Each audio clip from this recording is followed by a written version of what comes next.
Welcome to the boardroom. We're glad you've chosen to join us here on a Saturday morning. My name's Trevor Lutz.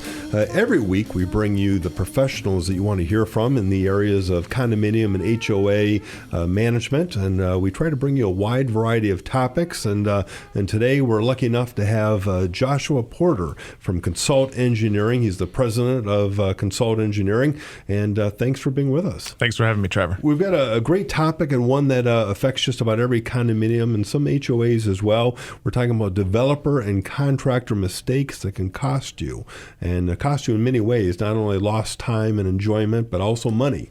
Oh, yeah. And so we're going to be covering that in depth, and so stay with us. So let's talk about what contractor or developer mistakes are. What are we really talking about? Sure. When I refer to contractor developer mistakes, I'm really talking about two types of mistakes that are commonly made. The one we all pretty much know and recognize, and we call that a defect, a construction defect. There's a whole statute that covers it, and how to notify the contractor and developer of contractor mistakes and things of that nature under, I believe it's Florida Statute 558. These are really, construction defects are really deviations from the Florida Building Code or just what is industry standard. The second type of mistake we're going to talk about too, just a little bit, is the lack of understanding really between contractors and developers who build new construction and those of us working in the existing construction industry consulting field. And there's really a dichotomy between the two viewpoints.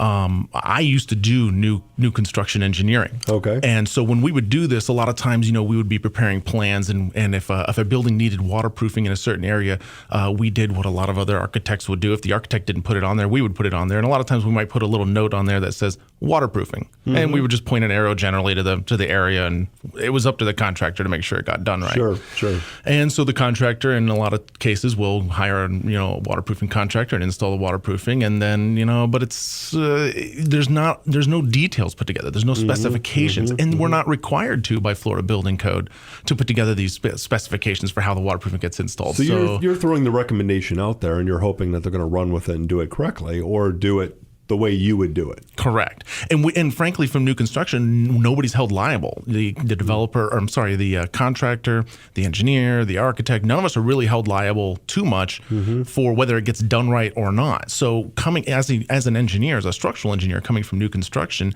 I really didn't care how the waterproofing got done. Right.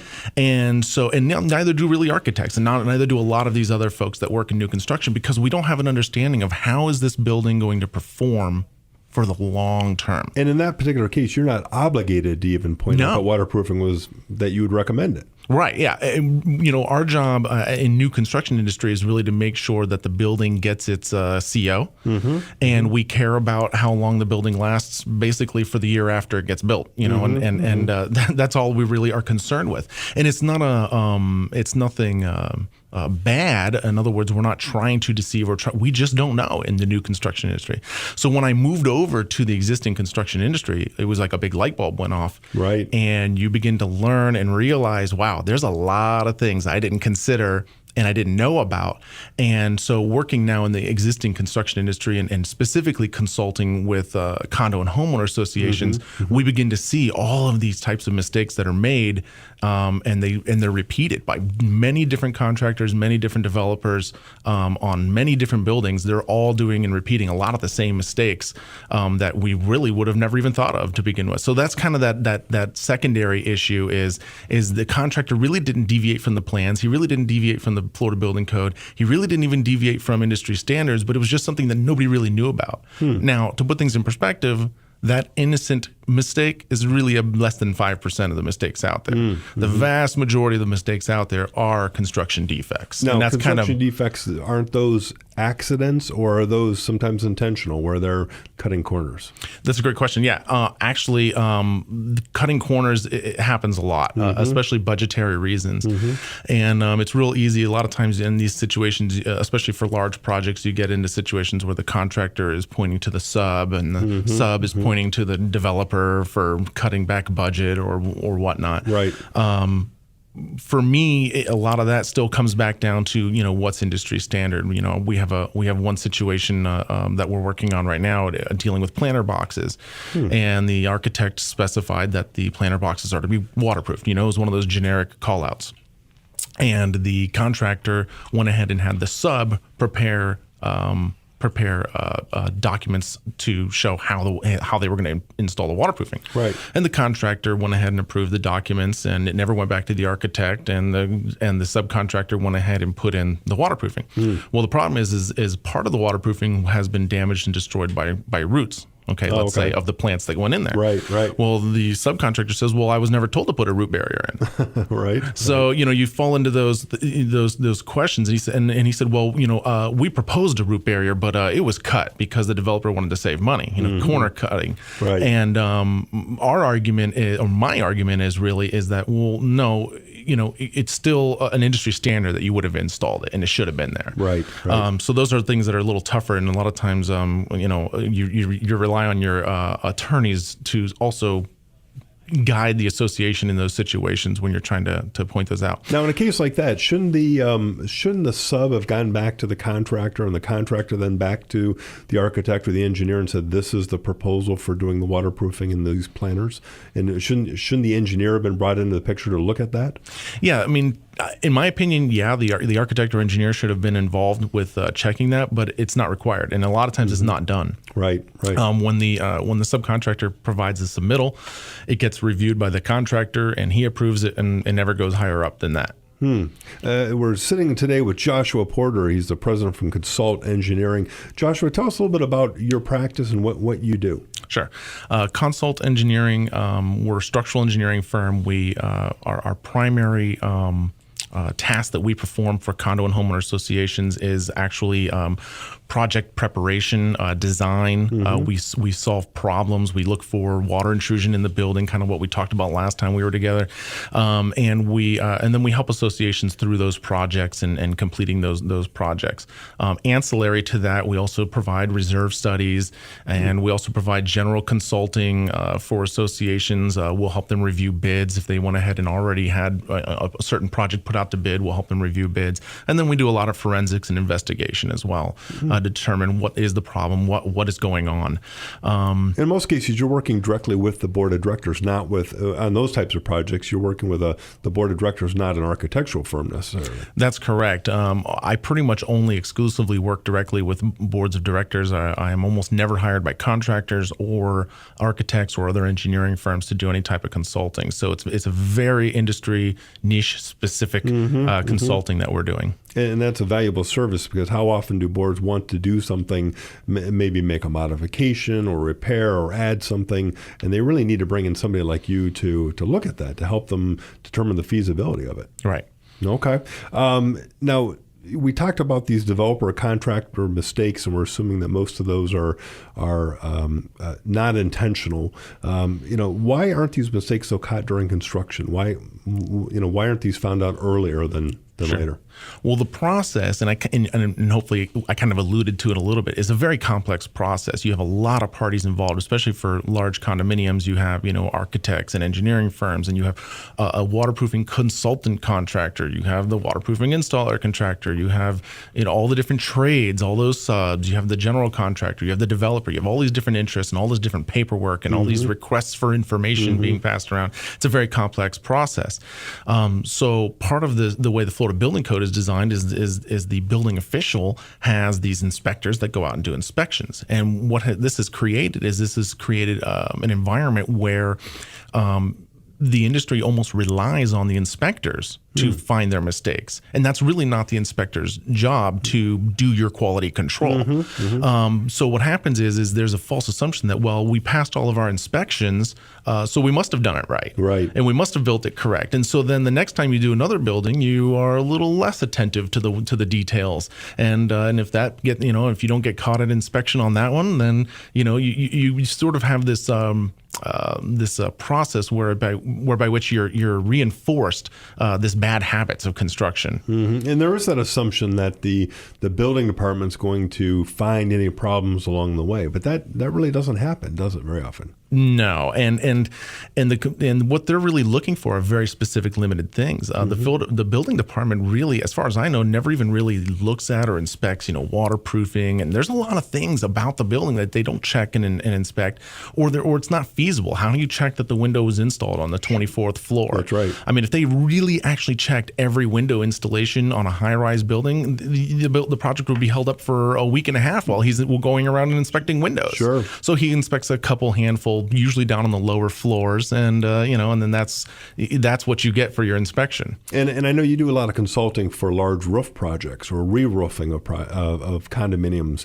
I rarely have seen an inspector up on a ladder on a roof. Yeah, absolutely. We call them drive-by inspections. Yes. A lot of times that the inspector will just drive by and kind of take a look. When we do restoration projects and we oversee them for associations and homeowner and condo associations, a lot of times the building official basically just waives his right to do inspections, or he relies on our field reports and never even shows up to the job during the whole project. Wow. And because we're on site, providing owner representation, right. And they say, well, just give me the field reports at the end of the project, and you'll never see an inspector out there. Wow. So if you're a condominium out there relying on building inspections to ensure that your project is going well, you're probably going down the wrong road. In my opinion, yes. Okay. Now, if there's some associations out there that are thinking, wow, we're going down the wrong road, how do they get a hold of you, Joshua? Sure. You can contact us at 941-206-3000. You can also check out our website at consultengineering.com, or you can email us at office@consultengineering.com. Excellent. We are listening to The Boardroom. My name is Traver Lutz, and we're talking today with Joshua Porter, the president of Consult Engineering, and we're talking about developer and contractor mistakes that can cost you. Stay with us.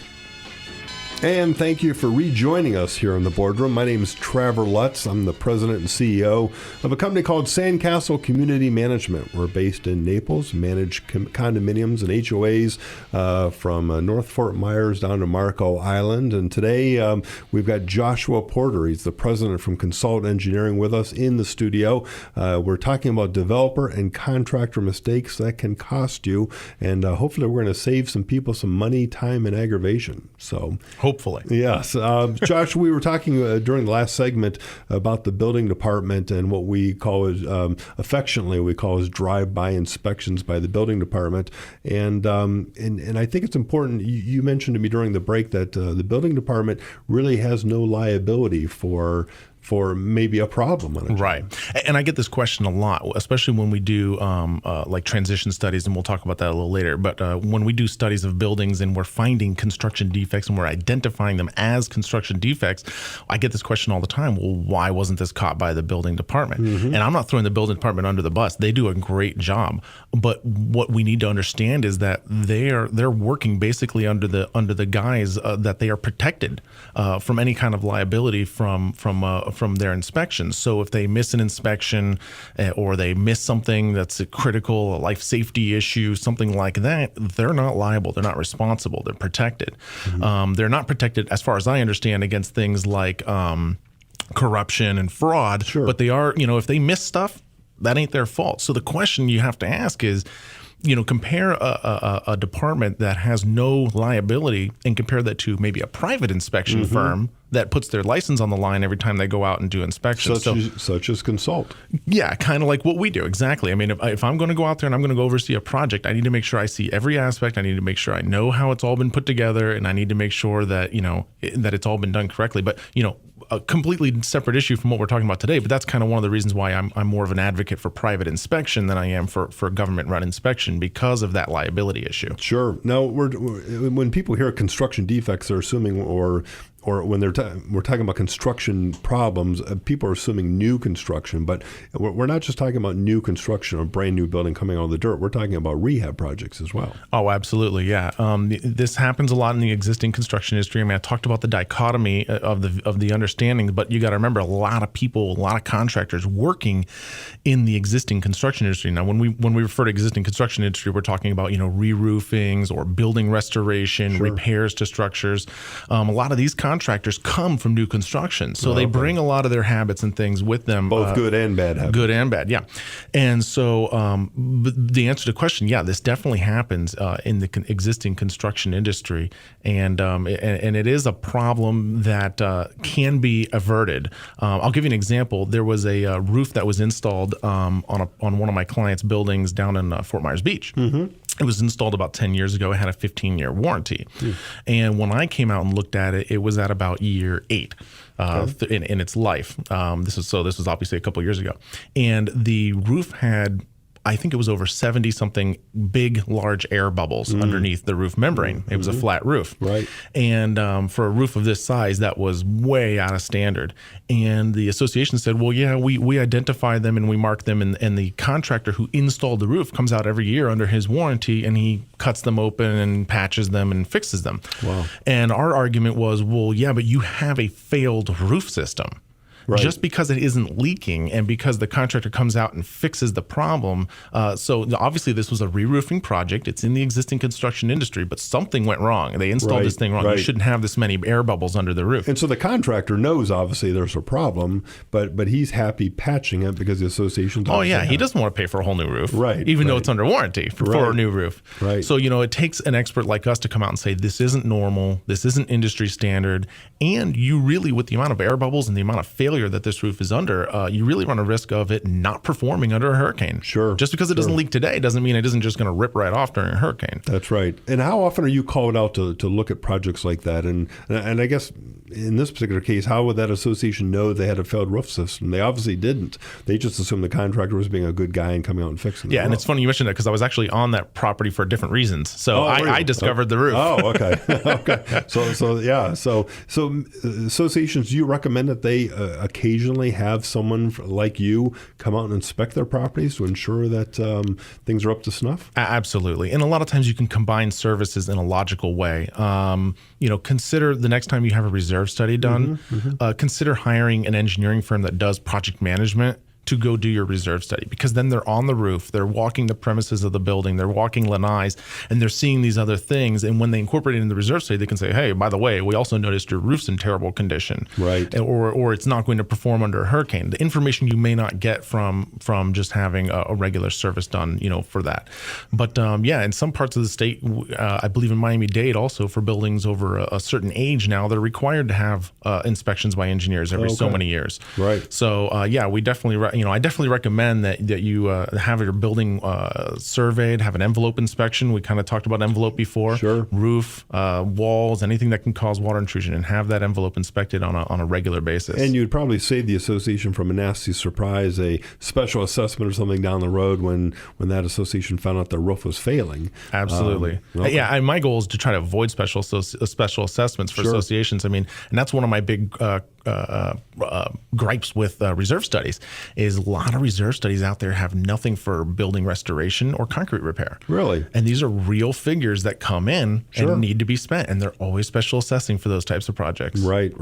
Now let's define for everyone that's listening, when something's a maintenance issue and a construction issue. How do we differentiate the two?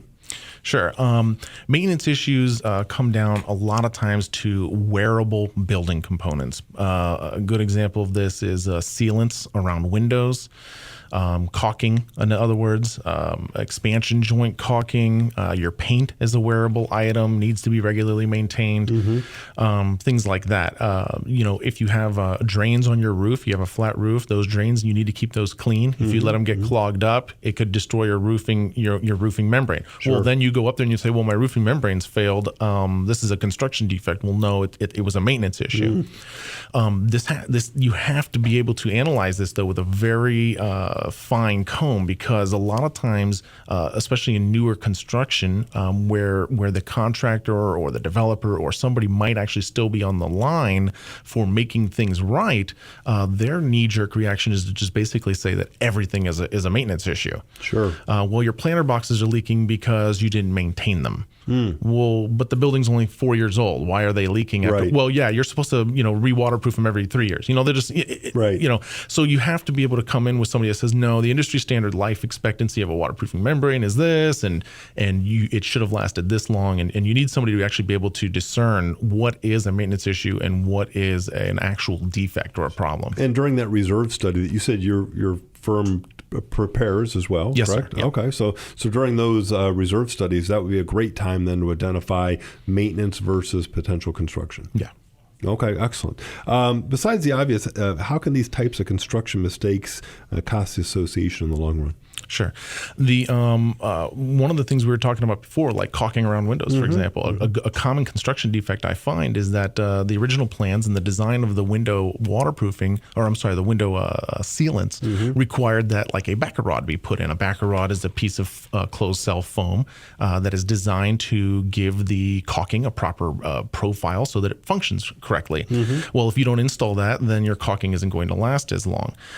So what you end up with is a reduction in useful life, and we kind of alluded to that before. If you have a construction defect, sometimes that doesn't just cause damages. It doesn't cause water to come in the window, for example. Right. But that caulk that should have lasted 14 or 15 years is only lasting 6 years. It doesn't even make it to your next painting project, and it becomes a problem. So one of the ways that these construction mistakes cost associations is it reduces the useful life. It means your painting project, instead of doing 7 or 8 years, you now got to kick it up to 6 years because all your caulk has failed. Exactly. And you got to move things up on your reserve study or your reserve schedule.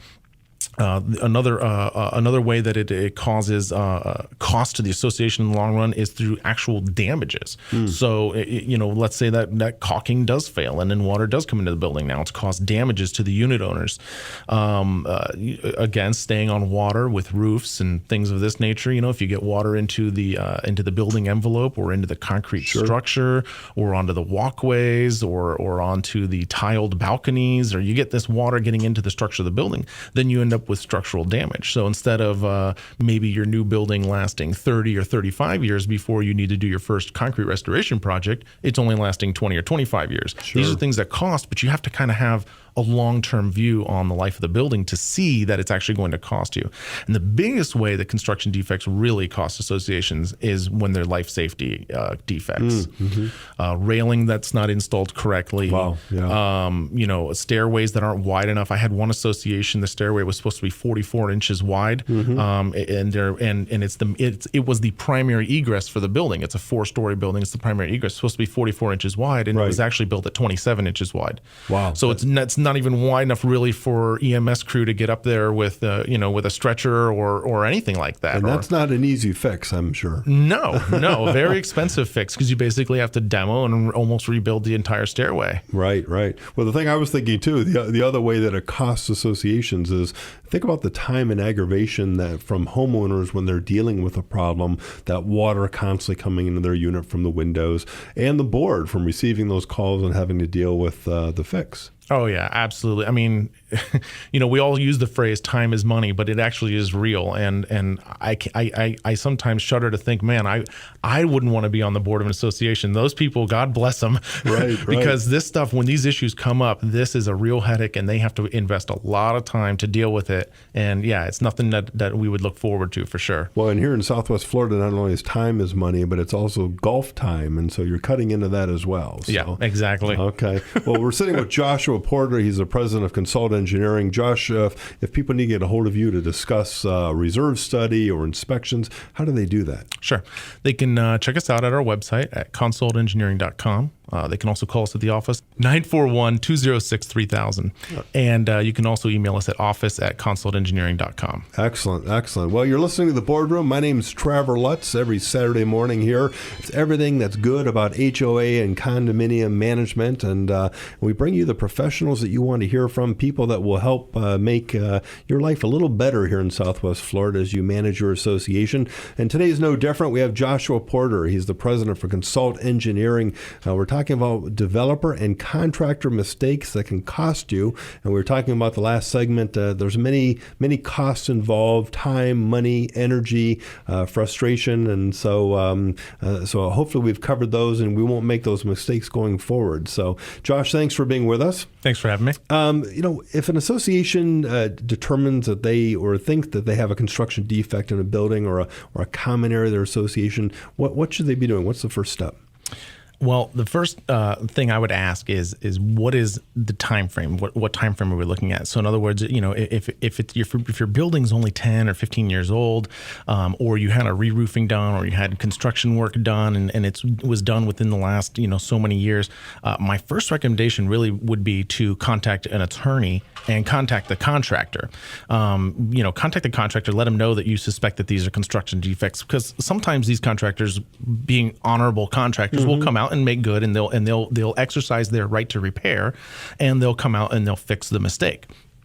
If they don't, you want to make sure you ask your attorney, are they responsible under Florida statute to fix this, or it has the statute of limitations, run out on this construction defect.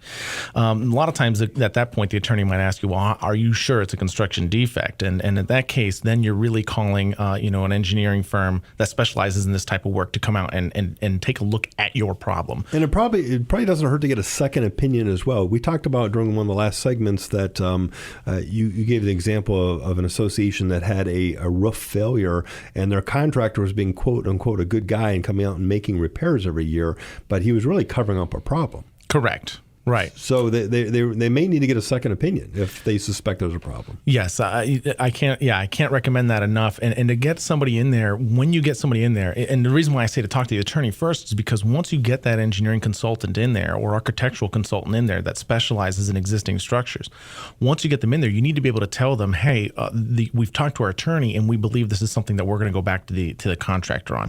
This makes a difference because instead of just coming in, like a person like myself coming in and looking to provide a solution to the problem, I'm also making sure that I adequately document it so that the attorney and the board can use it for any type of action that they may want to take against the contractor developer. So it really, the consultant really needs to know, is this something that we're going to pursue or that we think the contractor is responsible for? Because it really changes the way we report it and document it to make sure we cover dot all the I's and cross all the T's, so to speak. Yeah, the last thing you'd want is someone to come in and maybe do a quick fix on it, and you've hidden something else that's a worse problem. Right, exactly.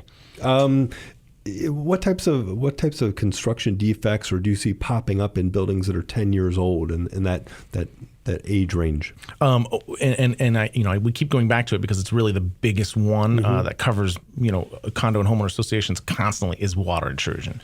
Water intrusion is a big one. Water intrusion at plaza decks, water intrusion above parking garages, water intrusion through windows. We also see life safety issues, rails that aren't installed correctly. I see this a lot. I see that rails on balconies, for example, are installed, and a lot of times they're installed into a cored hole into the concrete slab. Sure. And that cored hole is supposed to be filled with grout. And for whatever reason, it ends up getting 2/3 full or 3/4 full, or sometimes they're just empty. You'll find empty cells right. where the rail was never put in. Now, if the rail is not adequately secured to the slab, it presents a life safety issue because that rail is supposed to be designed to withstand a certain amount of load. If people lean on it sure. or you have a big house party and there's people bumping up against it, and you need to be able to hold that load. Well, if it's not adequately secured to the building, it could become an issue. These are things that we commonly find all the time on newer construction. And in that example, I bet some associations simply see that as a maintenance issue and think that they just need to repair that every 5 or 6 years. Yeah, and what's even more insulting is now some contractors and developers, are actually going out before the building is turned over. They're identifying that the grout isn't adequate, they know it's been filled in with caulk. Okay. Right. And so they point out to the association, your grout disappears over time, and it's a maintenance issue that you replace the caulking or inside the joint. No, it should have never been filled with caulking to begin with. It should have been filled flush with grout. That's the way it was designed. Right. And that's the way it'll work. And so what's happened is it's kind of become, in some cases, in my opinion, it's kind of become insidious because they feel that, well, if before we turn the building over to the board, if we go ahead and find these mistakes and then just call them maintenance issues, then we've sort of absolved ourselves from them being construction defects down the road. And it really doesn't. But I'm sure in some cases it actually does fool association boards. And that's where you need a professional like Consult Engineering to come in and to set the board straight to say, this is not a maintenance issue. Was not done correctly. Correct. Yeah. And again, going back and documenting it correctly. That's right. Go back and review the plans, because the contractor in a lot of cases is only required to design and build the building according to the architectural plans. Sure. But in addition to the architectural plans, they're really held to all of the Florida code, building codes, and referenced codes and standards. And then they're also held liable to an extent to industry standards. Sure.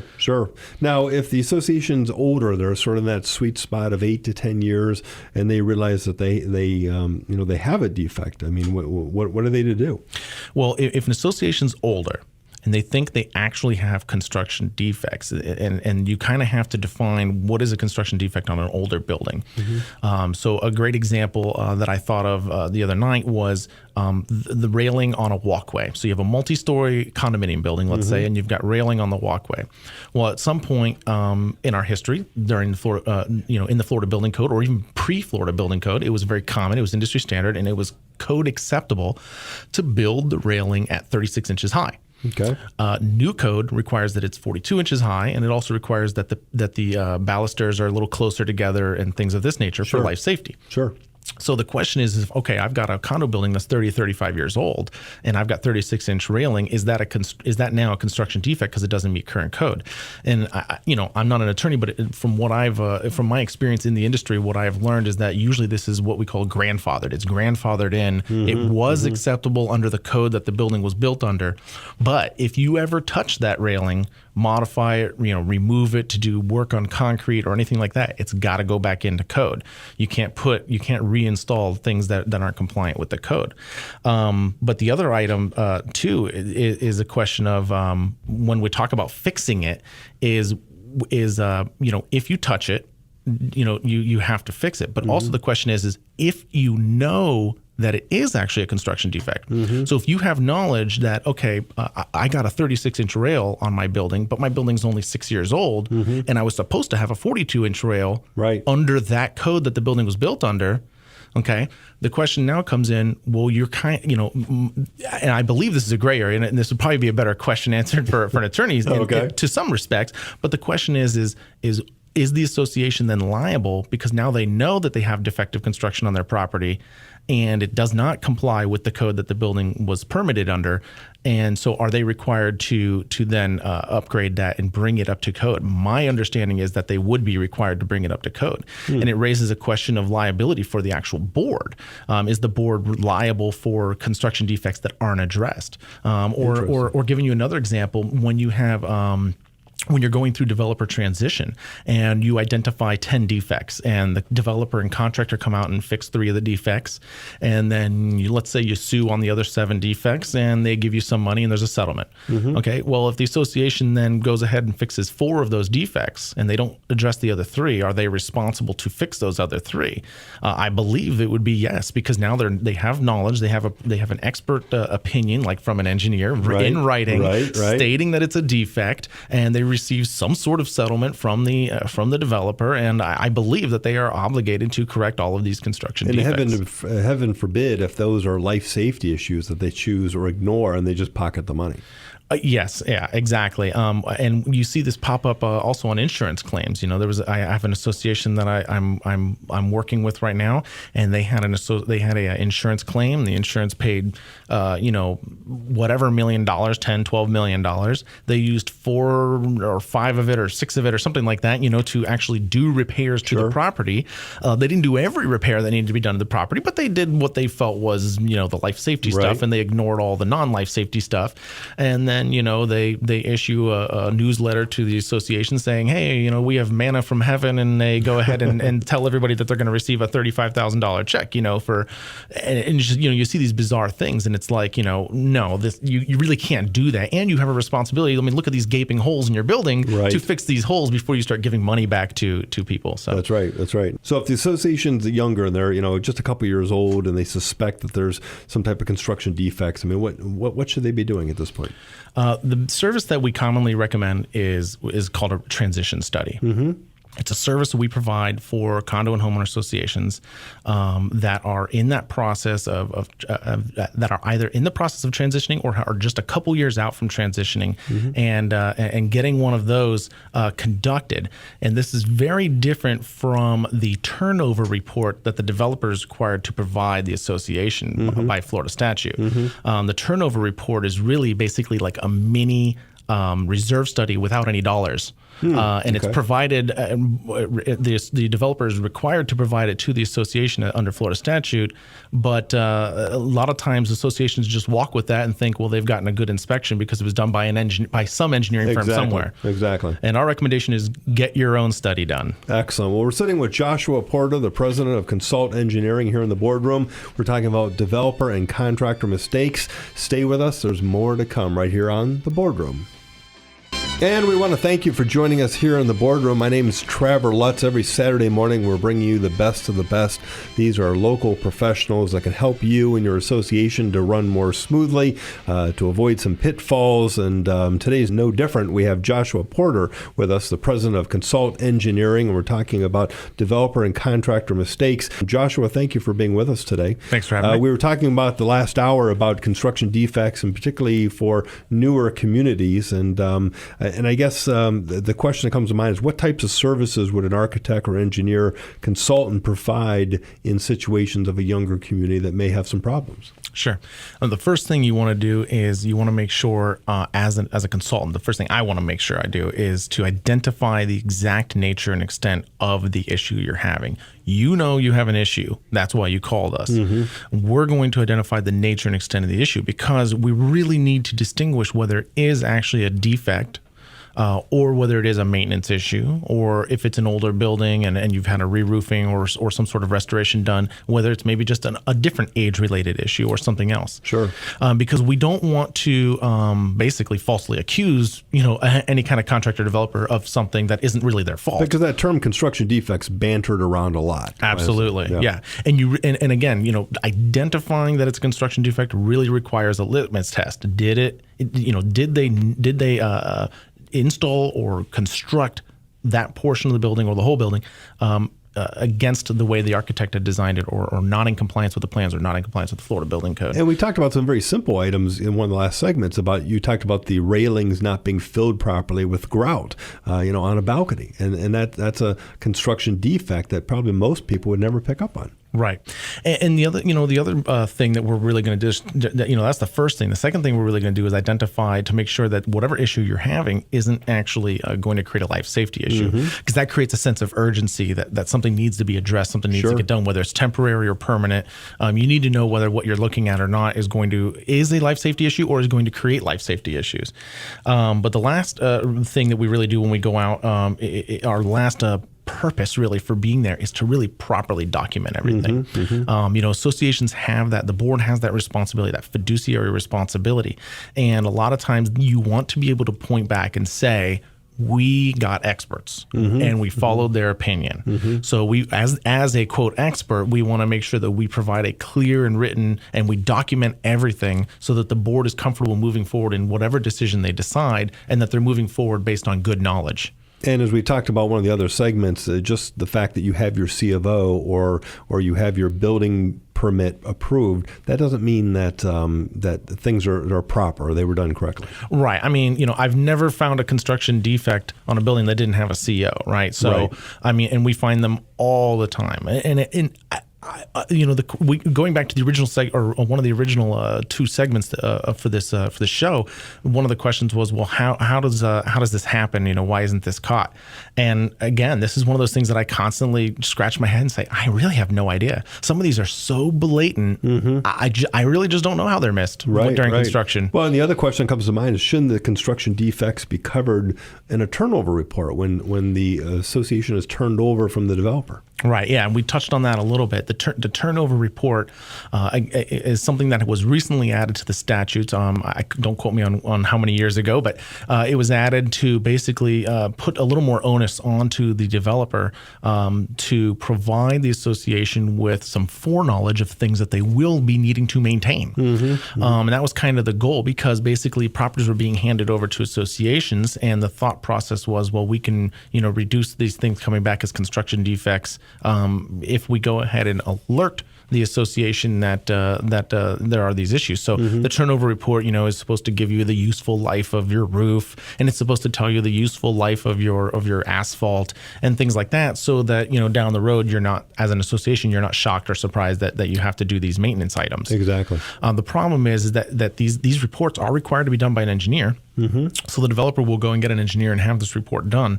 But this engineer, a lot of times, is an engineering firm that does not specialize in existing building construction. Also, they're being paid by the developer. Right. So, if I were to, which we don't, as a rule in our office, we just don't provide these services for developers. Mm-hmm. If we were to provide these things for a developer, what's my incentive to actually go and hunt down all the problems with the building? I don't have any incentive to actually find construction defects. So it's not actually a construction defect report.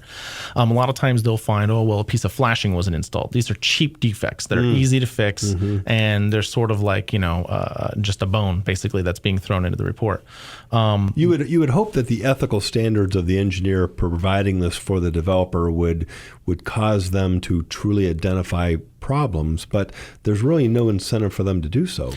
And they're not really doing anything wrong when these engineers produce these turnover reports. Nothing at all. I mean, they're doing what they were asked and hired to do. The problem is sometimes the intent of the statute is lost in the actual way it's written. They're not required to go and find every defect that they can possibly find. They're just simply required to report on the useful life of this and that. It's kind of limited in that respect. We used to actually call the reports that we produced, for associations, our construction defect reports, we used to call them turnover reports. But then when it got actually incorporated into the Florida statutes, and that the developer was supposed to provide a quote turnover report, that was when I changed my language over to transition study. And I've noticed a lot of people in my industry that do what we do, they also call it transition studies now, because they're really not turnover reports. You don't want to have that impression that you're doing services for developers in that case. So now, if an association has turned over recently, or even in the last couple of years, and they have this turnover report, do they call you to review it, or do another inspection, or how does that work? Usually the best thing for me to do is to come out and do my field work, hire an engineering consulting firm like Consult Engineering to come out and do a transition study. And what we're doing is we're looking for construction defects, obviously, like what we're talking about today. We don't really care. I, as a consultant, do not care if you want to pursue the developer and a contractor, or sue them, or I don't care, what you really do. That's between the board to decide, and you using your expert opinions from your attorney. Sure. My job is simply to document everything. In case you decide to go one way or the other, I need to make sure I've documented everything during this transition study. And what I'm particularly focused on is life safety issues and big dollar issues. Sure. We do look at other things like elevator pits, electrical, plumbing, but a lot of times the plumbing, electrical, elevator pits, these are low dollar items. And so you don't want to spend too much time, if an elevator pit is taking on water, I mean, usually it can be resolved with some waterproofing, and it's usually a low ticket item compared to leaking planter boxes, which could literally cost 15 times as much. Wow. Or railing issues or waterproofing issues on balconies, which can cost, $10,000 to 20 times as much as fixing an elevator pit. Sure. So when we do transition studies, we do kind of touch all the bases that you would need to normally cover in a transition study, but we really try to focus on those things that are going to be big dollar risks for the association moving forward. Now, do you also provide, if they have an existing transition study, can you review that, the useful life and all, and advise them if those useful lives are accurate, or do you provide your own estimates for everything? Sometimes I have some clients that they've already had transition studies done by another engineering firm, similar to us, and that's kind of what we do. We have an advantage that they didn't have, that original engineering firm didn't have, in that we have their completed report, and now we have another 2 or 3 years of knowledge based on new things that the association has discovered are going wrong. So we have an unfair advantage. So we can see, okay, this is what the first engineer looked at. Here's the new problems or problems that have persisted. So then we can go in and try to fill in the gaps. Usually we're not critiquing anybody else's transition study. Most of the transition studies that are done by other engineering firms that do what we do are fairly adequate. What we do critique and review is the turnover report that's provided by the developer. We will review that, but I usually don't like looking at that until we've already done our transition study, or at least done the field work, because I don't want to be led down a road that the developer has paved for me. Excellent. After the issues are thoroughly investigated by the consultant, someone like yourself, what are the next steps? What do you do? And 9 times out of 10, the association, before they even called us, knew they had an issue. So then they also know they need this issue resolved. Sure. So the next step really is to create a plan of action. Lay out what a firm like ours does is we lay out all of your options and what we think those different options are going to cost you. Once the association makes a decision on which option they want to move forward with, we're available to assist them in the bidding process and to basically get the work done. So you can put together the entire scope for them as well? Absolutely. Repairs? Okay. Yeah. We put together the scope. And again, I started the show by mentioning that's really our main thing that we do. We actually oversee projects, and we, on behalf of associations as owner representatives, we prepare the contracts, we oversee the contractor, we review the pay applications, and we make sure that not only is the proper solution designed, but then we make sure that the solution actually gets constructed and implemented correctly.